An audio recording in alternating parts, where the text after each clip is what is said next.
Hello everybody and welcome back to Project Storm. I'm Storm, and as I'm sure you could tell, this isn't a normal video, by the length. And you would be correct. This will be my first documentary style video about my favorite game, Trailmakers. I'm going to be as unbiased as possible in explaining today's topic, which is how the meta evolved throughout time. This game has had hundreds of changes in its lifetime, and I've been here for dang near all of them. And just a little introduction for anyone new to me or Trailmakers. What's up? I'm Storm. I'm in the background footage right now, just having a little bit of fun. I have many titles in this game and am heavily affiliated with the community. I have 5,000 hours and over 6 years of experience and am proud to have it, as I have risen to the top of the Glitchmaster community and am on my way with the Dogfighters. I have nothing but love for this game as it has saved me in my times of need, so please sit back, get a snack, and enjoy the background footage as I absolutely explain the crap out of the evolution of Trailmakers. This video will have segments, hopefully, and I will do my best to make them clear and concise. It will have chapters so you can skip ahead. These chapters will be named Eras 0 through 7 and maybe a bonus, a parallel to how I organize my creations and a good way to organize chronologically. Now enough intro. Era 0. Creation. Many players were hungry for more, and as the beta ended, the game began. 1.0.0, the first major update and grand release of a whole lot of my viewers' favorite game, Trailmakers, a creative sandbox vehicle building simulator with goodish destruction physics. The game was all about building anything you wanted. Easily confused with Lego, many believed the game had a complex yet comprehensive building system to it. But make no mistake, this didn't come without many bugs. Lots of them, a whole lot. As more and more bug fixes came out, we wondered if we would ever get an update. But an update to what? Well, this game came with over 300 blocks, an entire physics engine, an integrated PvP with a player-hosted server system, so the game could run itself. Smart indeed. But the part we all care about are the weapons, and sadly we only had, well, about 5. I don't have any footage from back then, but the small cannon, now renamed and rearmed as the smart cannon, used to shoot a projectile per second, and that projectile used to home. I know, right? Pretty insane. Now this may be a revolution to some of you, but gun spammers did exist back then even still. There were just heavier guns and no gyros to help them fly, remember that. So they mostly stuck to the ground. One shot, one block. No damage, no UND, just pure shoot a block, down a block. Don't even get me started on the tank cannon. If you were a small or even medium-sized creation, one shot would destroy you in, well, one shot. I can't explain to you how split the community was at this revelation. PvP was either frustrating or rewarding, and there was no in-between. Whoever shot first won. The meta for this was more guns, more wins, more shots, more wins. Hit your shots, you win. Whoever shot first won. Era 1. Realization. This was the true start. 1.0.3, the workshop. Everyone and their mama had been trying to get their grubby hands on these blocks to build something out of nothing. But now, they didn't have to anymore. Or some people thought that. Some actually gained incentive to build, and others admired their creations and learned. See, this is where Trailmakers became Trailmakers, a game so influenced by its community that I haven't seen a single person not in some sort of group or know people around these servers that are all hosted by all of us. It's truly impressive, the work and dedication that was put in by the community and by the devs. The workshop was a way for people to share their creations with the entire world on their platform in-game with the click of a button. This made everything so easy and, for lack of a better word, perfect for learning. Of course, there were people who abused the power to use literally anything anyone posted, but we're not here to talk about that. We're here for the meta. The workshop gave insight and the first sneak peeks at what everyone was building. Even if you weren't in a group, you could learn from others. This was powerful. And here we have the beautiful first meta. You have to understand a very fundamental thing. What is a glitch? Well, simply put, in terms of Trailmakers, very important, a glitch is a manipulation of the fundamental forces of the game that was not intended by the devs. This will be very important as time goes on. A legend surfaced. The first of many. Forgotten by time now. Not many people know their name anymore. I certainly don't. All I know is they created something so powerful that its prowess is still feared and used to this day. The UFO engine. A beautiful machine. A beautiful name. Manipulating a single block to reach unfathomable speeds. Now let me give you the rundown. This simple block is called the hover pad. Now, there's two things you need to know about the hover pad. It's not what it seems, and it's really cool. The hover pad is two pieces, pod and the jet. The jet fires like a blue flame underneath the pad and interacts with the ground. But what this absolute mad lad found out was that it also interacts with blocks on your own creation while attached to you. This was groundbreaking. Trailmakers history, and I am not kidding. This is history in the game. Because as more and more people built it and posted it to the workshop, more and more kept perfecting it. The devs eventually caught on, because of course they did. But believe it or not, this literal glitch, a bug in the game, was deemed a feature and given its name, the UFO engine. A high honor by any dev. Let me give you some specs. It is the highest straightaway performing engine in the game, no matter what. Going speeds up to 48 million miles per hour. Yes, 48 big ones in freedom units. This was achieved by NanoDude05 and was a speed record until something else came out. More on that later. The weapons were just shoot and you win. The usual, the same. We desperately needed armor and survivability, but if you can't be strong, you better be fast. This contribution to the community was more than celebrated, as we got a feel for how this game would grow. But the UFO engine had quite the fatal flaw. That would be fixed soon enough. Era 2. The choice. To what am I referring? I wonder. As more people got the hang of Trailmakers, they realized just how much potential this game had. Everyone was using UFO at this point. And some players wanted to get ahead, and they wanted some ego too. Good old dandy ego. Don't know when, don't know where. All I know is that the bioprop was born. Short for bionic propeller, bionic is pertaining to a fundamental part of the game called power cores. These power cores gave you a really rough estimate on how powerful you would be in racing or battles. Bionic means 0 power cores. But oh, it could not be more wrong about the power you hold. Bionic propellers use a series of mechanical blocks to spin and angle blocks with the high drag and use them as propellers, things like tail fins and wings. These bioprops had the potential to instantly break the sound barrier and had increasingly good controllability. And now the choice was posed. Since this engine only used aerodynamics and mechanical pieces, which are all intended, it's technically now not a glitch vehicle. I mean, it's intended. Then the two sides were made. Glitchless versus glitches. This was around 2019, 1 year after launch. A lot of people thought it would be really one-sided. Thought the glitches would win, always. But it's not. Never was.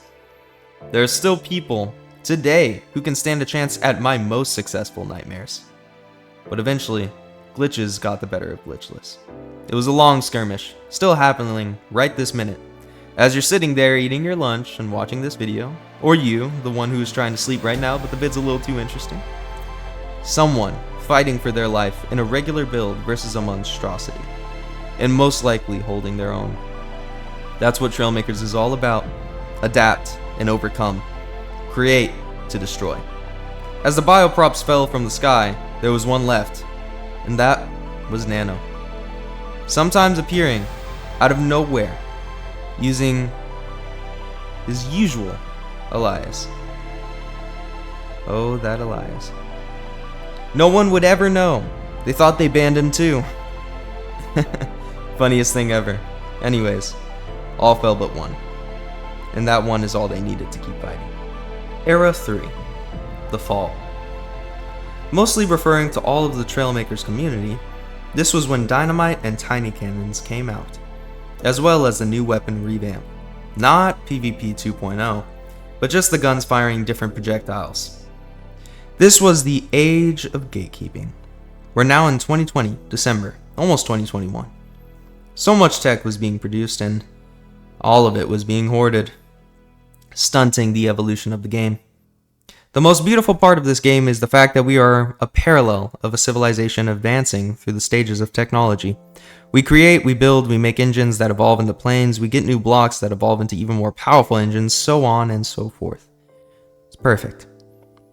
But it was during this time that the Squeeze the Air engine was created, and I learned it. I perfected it. Then I rebuilt it. With a simple calculation, I literally flipped the thing over and it would work better. I hooked everything up and found what worked, and then I made variants. This was also the age of the great weapons. The golden age is truly what I call it. The age of railguns, true railguns. Bullets would pierce as they were going so fast. They would absolutely destroy anything they found. Projectiles that were never supposed to go 100 miles per hour over their projectile speed were launched at over Mach 16. Straight into a plane on the other side of the map. Giant explosions were created. Point and click adventure became real in Trailmakers, and this was when Scrapman started rocketing in popularity. But nothing can be gatekeeped forever. Era 4. The start of a new empire. As I go along, I realize this video is more of a recollection of Trailmakers' past. So, I think I'll name it that. Era 4 was when everything went wrong, but also kinda right. High seas, a new campaign, a new giant map, new wind physics, and new blocks. Beautiful. But, well, magnets were no longer magnets, and they were exactly what made railguns so powerful. They were tractor beams now, and that completely ruined everything for magnet railguns. I'll explain. As more and more people started playing more and more, they realized that nothing with magnets worked anymore. I even made a stinger that would instantly destroy anything it touched. A disintegration knife, if you will. I had to make new weapons, and boats, and things that would destroy faster, as the destruction physics got revamped again. Now, UND existed, a type of health per unit block chart. And, well, you could be shot in a block and it may not have broke instantly, but it will break. A necessary change for the evolution of the meta. And as this meta became more and more real, the gatekeeping ended. And the floodgates ran open. Leaks. Leaks are the biggest enemy to gatekeeping. The people will always want what they can't have, and they'll get it. They always do. Now there were 3 types of glitch engines in circulation. UFO, Squeeze the Air, and much lesser known, the Servo glitch engine. Many people started deeming glitched the meta. But when others realized, what if they're not? They really started thinking. Introducing Malice and Helios, the 2 biggest and oldest corporations in Trailmakers. Corporations.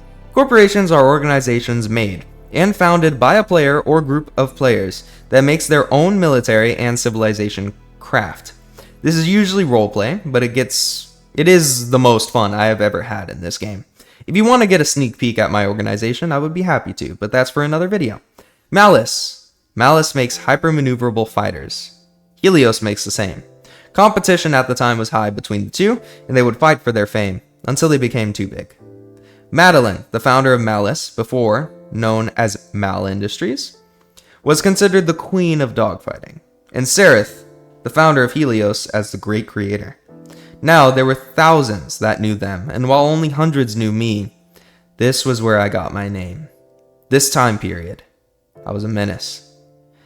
Every server I joined to get kicked. I was in the war. No mercy, just destruction. There was only war. And I gave it to them. With my perfectly tuned glitch fighters, nothing but war for Storm. As I struck and joined the next server, people started preemptively kicking me, making sure I didn't cause unnecessary havoc. So I changed my name. As my name was Light, I finally earned my name, Storm. Era 5. The modern age. Alert! Alert! Pirates are attacking the Tripos, is what everyone wants you to hear. But we know what we hear. We hear new guns, new auto-aim, new lock-on, new ways to break the game. This era is when I made my first video, named Stealth Drive Revealed. It skyrocketed my channel to where it is today, so I thank you for that. But in the meantime, new metas are here. With the addition of auto-aim, smart cannons became the new meta. Spam them, put them all over. They are light, forgiving, and do a little bit of damage, but they're good. Now for the miniguns. Better damage and ammo capacity, but lower lock-on and higher fire rate. They are the real winners. If you can hit your shots, you were guaranteed victory with these guns. Now, this great age came with new weapons like the rocket. At the time, the rocket was a guaranteed kill for any hit, for any plane, as it destroyed all control surfaces, but as more time went on, people grew restless. For change, for armor, for speed, for stealth. The Stealth Drive.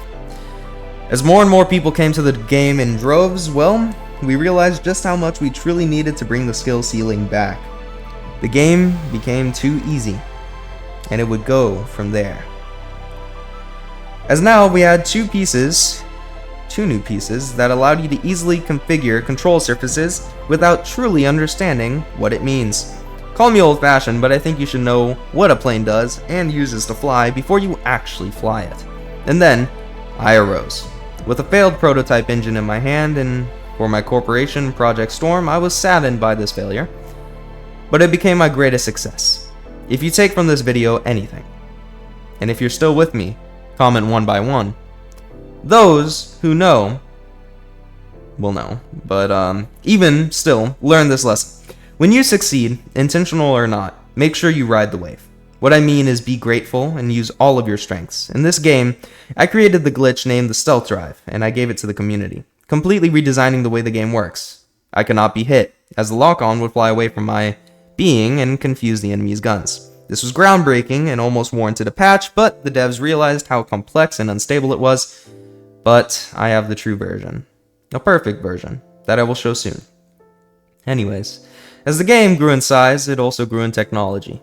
The evolution of Trailmakers as a game was incredible and still is very incredible. It will always be one of the coolest community collaborations I've ever seen. And as time goes on, the game grows ever more. Era 6. Expansion. This is where Trailmakers became what it is today. As gyros were introduced, they were undisputed as the new meta. They were so good, in fact, they created an entire divide in the community. On one side, we had those who figured the gyros were considered skill-less. On the other side, we had those who figured you should use everything in your arsenal to become a better dogfighter. As Spacebound came up, many realized that this game would never be the same as gyros were so powerful. And the new Quantum Rudder was powerful as well. A new engine arose from this ordeal. The new engine, named the Hyperdrive, or by its original creators, the Quantum Impeller, was so easy to make, and so fast, and so easy to use that it became the absolute pinnacle of any glitch engineered or engine that you could ever make. This was a problem to many of the glitchless fighters, as they realized they couldn't keep up anymore, as they realized we now move faster and turn stricter than anything they could ever make in their entire playtime. So now, it was time, and it was up to us, the glitches, the glitchers, to understand if we should tone it down or amp it up. And I can speak for myself on this. I chose to tone it down. I chose to make amends for my wrongdoings and all those servers I got kicked from and understand and learn the ways of the game. As I had been a glitcher for so long, well, I've been solving problems. Lots of very complex problems.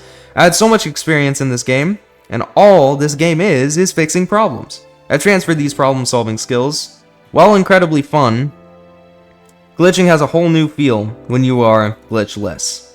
I can now perfectly say that glitchless fighting to me is more enticing than being a god. but that's what I was. That's what I was known as. By those who pay attention, of course, but they understood I could not be beat in the dogfight that was unlimited. If any dogfight was unlimited, I would win. I would come out on top. Although I had been beat many times, it was due to my arrogance, my ego. I play with my food and enjoy it after. But now, the meal was something so much more powerful. I had to jump on, and I did. This meta.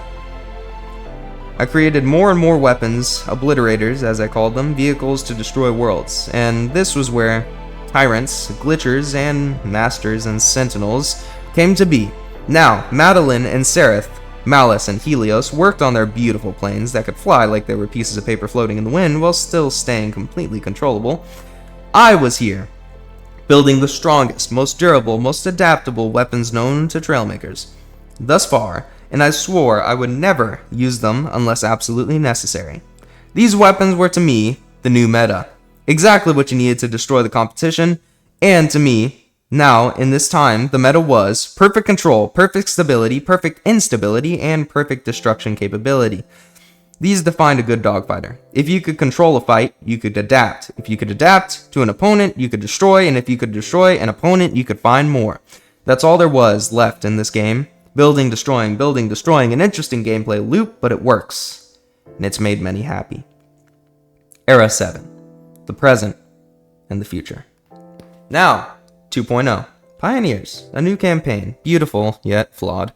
They have no shame, they released something unfinished, and that's fine. They gave us new weapons, completely unusable in the current meta, and now, blasters were so much more powerful, as the audio aim was increased from 0.5 to 1 scale. Smart cannons were unusable as to their low damage output, and the miniguns, well, were just too heavy and too big, so what do people use? Blasters. We've gotten to a point where this game is only fun when you have the same level of weapon. These levels are determined by the players, and kind of like a gentleman's agreement, or gentlewoman, something where you have to trust your enemy to provide the best experience. This is where the game starts to fall apart, as gun spammers were now everywhere, as they could use gyros to fly no matter what. They could slap anything on their plane and be able to fly. Being heavy didn't matter anymore, as you were able to fly no matter what. Now, the metas. There were 3 true metas. The glitches, the glitchless, the glitched, and the spammers. The spammers are easy to explain. Well, make a plane, slap 20 guns on it, and time everything to 0.01 and you're all good. You'll be able to win every fight. Oh yeah, any fight. Almost.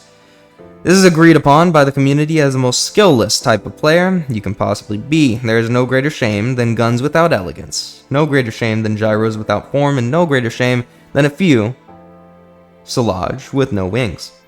And now, the glitchless. The glitchless had an interesting form. And now I can't even speak to this. I understand the way they build now. I get it. I've learned from my dear friends. As I learn more and more, I realize that the greatest strength that they have is being unpredictable. As they do not use glitches to throw off the way they fly, or they use some exploit like a hole in the middle of your build, well, they understand how to make their planes, how to make their tanks, and how to make everything to where it responds directly to what they want. And what they want goes. What they want is exactly what they need in battle. They rely on their incredibly high battle IQ and high performance and very high reaction time to destroy their competition. Most of the glitchless skill comes from their humanity, and I believe that is very powerful. And then there are the glitchers. Someone like me. Well, the glitched don't play fair. We don't play fair. We will use anything in our arsenal to absolutely destroy any new server we go into. I've done a 1v7 before and came out on top with only 6 blasters. That's all I needed to destroy an entire server of regular players. But when I go against someone like Sereth, Green Ninja, or G Ninja, the green one, or Madeline, maybe even Maddie, in one of my vehicles, they may give me a run for my money. I must take them seriously, lest I die. And if I do, well, there goes all my ego, because I'm in something much better than them. But to be able to fly these creations, you need incredibly fast reaction time. You need to think outside the box. You now have the speed and ability to engage from areas no one would expect. One of my greatest creations, the greatest creation I've ever made, is Lightning. Now, I'll use her as an example. Lightning is an incredibly slow, controllable splitter engine fuel weapon. Heavy armor in the front and dragon tail in the back. This dragon tail allows me to steer, but while steering it also allows me to throw off my lock-on center of mass. As regular jammers that I made are incredibly complex and expensive, I needed as an easy solution that would not destroy my entire creation in a heartbeat and would not move me 50 miles away in a second. I needed something simple. I needed something that would work for me, passively. I needed a ball on a chain and I got it. This was a weight in the back of the tail, where whenever I moved it, it would throw off my center of mass just a little bit, enough to make sure that the tail didn't get completely shot off and ensure that I could stay in the fight for longer. This weapon does not come without its armory though, as it is 700 complexity, around 500 meters long. It is about the size of a 5 to 8 story building in real life, depending on the ceiling height. Almost a skyscraper, but not quite. While being incredibly tall, incredibly big, incredibly strong, it lacks speed, and this is for a reason. In glitch fighting, you need to make compromises. Not everyone knows everything about everything, and for my speed, well, that's my compromise. I don't need to be fast to destroy the competition. I just need to stay on target. And no does my Lightning stay on target. Fitted with her dragon tail, which is controlled by your mouse, all you need to do is make sure you stay on target, and if you do, you'll have a great time. But the strongest meta I have seen with the glitch fighters, the stable ones, the fast ones, the ones that can turn on a dime, get behind you, shove 40 rockets right where the sun don't shine. But until the next update comes out, we will have no clue if this will ever change. Era 8. Bonus. The future. Now the future. I just want to say, if any of you have stayed this long, I am truly grateful, and this is the end of the video. But I want to give you a few tidbits of information. Secrets. Things that people would not know. To beat a dogfighter, take away their wings. To beat a glitch fighter, take away their engine. But always know a Trailmaker will build back. A Trailmaker will keep on creating. And that Trailmaker is us. We are all united, community and society. And I have spent the last 6 years enjoying all of your company. And I am here to give back my 6 years of experience to the community, and I'm willing to go through and do whatever it takes to make sure anyone can build like me. While I feel that some of you look up to me, I should say you shouldn't. I used to be a bully in there, I used to be scary, and some of you want that too. Well, if you want to become glitch masters, I understand that, but I would suggest learning the game and its nature first before you get unnatural. This game has a lot to offer. All of its glory, all of its promises. It's a beautiful game at heart, and I wish the devs luck in all of their endeavors, and pray that I will be able to make this video again in another 4 years. Thank you so much for watching. I hope you all enjoyed. Please comment what you want to see next. I understand this is a long video, so if you need to click off, go ahead. But thank you for sticking with me. Like, comment, subscribe, and remember, we're all Trailmakers, so keep on creating. Peace.